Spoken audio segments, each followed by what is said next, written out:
பட்டாணி கேரட் கொஞ்சோண்டு தண்ணி போட்டு கொஞ்சம் சால்ட்டு போட்டு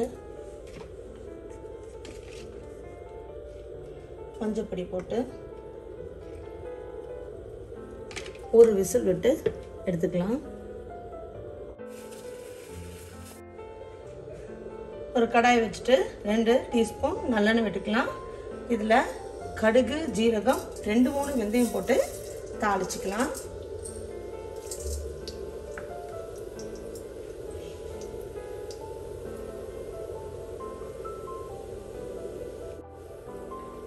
கருவேப்பிலை போட்டுக்கலாம். ஆனியன் சேர்த்துக்கலாம். ஒரு பெரிய வெங்காயம் கட் பண்ணி ஆட் பண்ணிக்கிறேன்.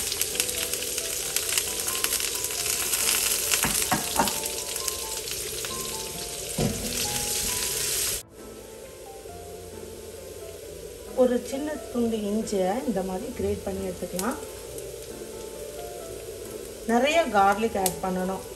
இஞ்சி வந்து ஒரு துண்டு தான் எடுத்துருக்கோம். கார்லிக் வந்து ஒரு 6 பல் எடுத்து கிரேட் பண்ணி அதையும் ஆட் பண்ணிக்கிறோம். 2 பச்சை மிளகாய்,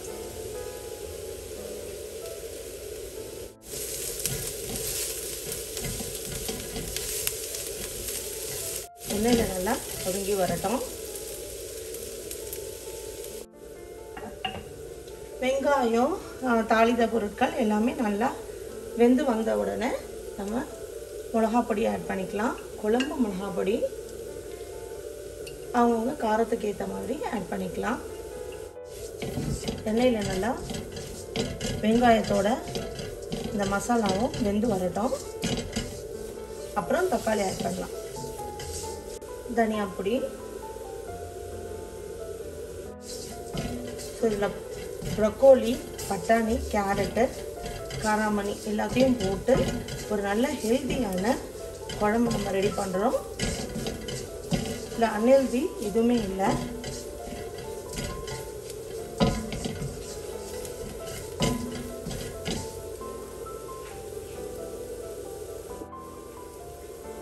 தக்காளி ஆட் பண்ணிக்கலாம்.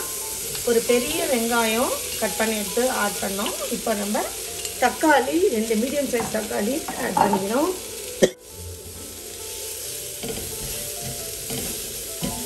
தக்காளி நல்லா மசிஞ்சு வரட்டும். வந்த உடனே நம்ம வேக வச்சு வச்சுருக்கோம். காராமணி, பட்டாணி, கேரட்டு எல்லாம் வேக வச்சு வச்சுருக்கிறோம். அதை நம்ம ஆட் பண்ணுவோம். கடைசியாக இறக்குறதுக்கு முன்னாடி ஒரு 5 நிமிஷத்துக்கு முன்னாடி ப்ரொக்கோலியை நம்ம ஆட் பண்ணிவிட்டு நல்லா கொதிக்க விட்டு இறக்கப்போகிறோம். இது வரைக்கும் நம்ம தண்ணியை ஆட் பண்ணல. தக்காளி நல்லா மசிஞ்ச உடனே நம்ம தண்ணி ஆட் பண்ணிக்கலாம். கொஞ்சமாக சென்னா மசாலா பவுடர், ஒரு 1/2 டீஸ்பூன் சென்னா மசாலா பவுடர் ஆட் பண்ணிக்கலாம். மசாலாலாம் நல்லா வெந்து வந்துருச்சு. இப்போ நம்ம பட்டாணியும் கேரட்டும் மஞ்சள் பொடி உப்பு போட்டு வேக வச்சு வச்சுருந்தோம். அதை இதில் ஆட் பண்ணிக்கலாம்.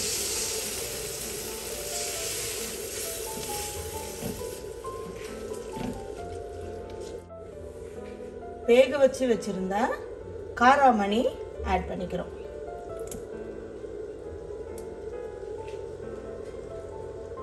டேஸ்டியான ஒரு வெஜிடேரியன் ஹெல்தி டிஷ் இது.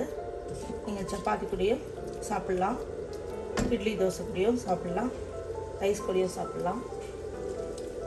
ரொம்ப நல்லா போகும். கொஞ்சம் தண்ணி ஆட் பண்ணிக்கலாம். நம்ம இதை ஒரு கிரேவி கன்சிஸ்டன்சிக்கு கொண்டு வர போகிறோம். குழம்பு கிடையாது. நம்ம காராமணி வேக வச்ச தண்ணியும் இது கூட ஆட் பண்ணிட்டோம். ஒரு 1/2 கப்பு வேக வச்ச காராமணி தண்ணியும் ஆட் பண்ணிக்கலாம். அப்படி ஆட் பண்ணும்போது கொஞ்சம் திக்காக வரும் கிரேவி. தேவைக்கேற்ப உப்பு ஆட் பண்ணிக்கலாம்.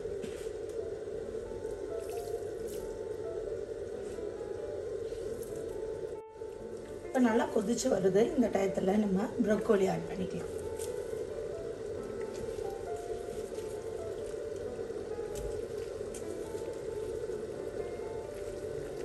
வெஜிடேரியனுக்கு நான்வெஜ் சாப்பிட்ட அந்த டேஸ்ட்டு இந்த டிஷ்ஷில் கிடைக்கும். ப்ரொக்கோலி ரொம்ப வேகக்கூடாது. ஒரு 4 to 5 மினிட்ஸில் குக் ஆகிடும்.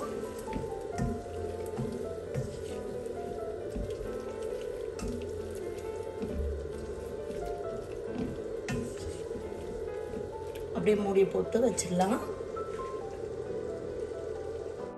ப்ரொக்கோலி, பட்டாணி, கேரட்டு, காராமணி போட்டு அருமையான ஒரு நான்வெஜ் டைப்பில் ஒரு வெஜிடேரியன் கிரேவி ரெடி பண்ணிட்டோம். இதை அப்படியே நம்ம குழம்பு வந்து யூஸ் பண்ணிக்கலாம். இட்லி, தோசை கூட, சப்பாத்தி கூட சாப்பிட்லாம். இல்லைனா வந்து சுட சுட சாதத்தோடு சாப்பிட்லாம். கோகோனட் பிடிக்கும் அப்படின்னா கோகோனட் மில்க் கொஞ்சமாக அப்படி ஆட் பண்ணிக்கோங்க. அதுதான் க்ரீமியான இதே டயத்தில் ரொம்ப காரசாரமான அட்டகாசமான ஒரு கிரேவி ரெடி ஆகிடுச்சு. ப்ரொக்கோலி, பட்டாணி போட்டு, கேரட் போட்டு, காராமணி போட்டு நம்ம செஞ்ச இந்த கிரேவி வித்தியாசமான வேறு லெவல் டேஸ்ட்டில் இருக்குது. ரொம்ப நல்லாயிருக்கு. கண்டிப்பாக நீங்கள் வீட்டில் செஞ்சு என்ஜாய் பண்ணுங்கள். இது வந்து ஹெல்தியான ஒரு ரெசிபி கூட. பசங்களுக்கும் ரொம்ப பிடிக்கும். Thanks for watching my videos. Please like and subscribe. Thank you.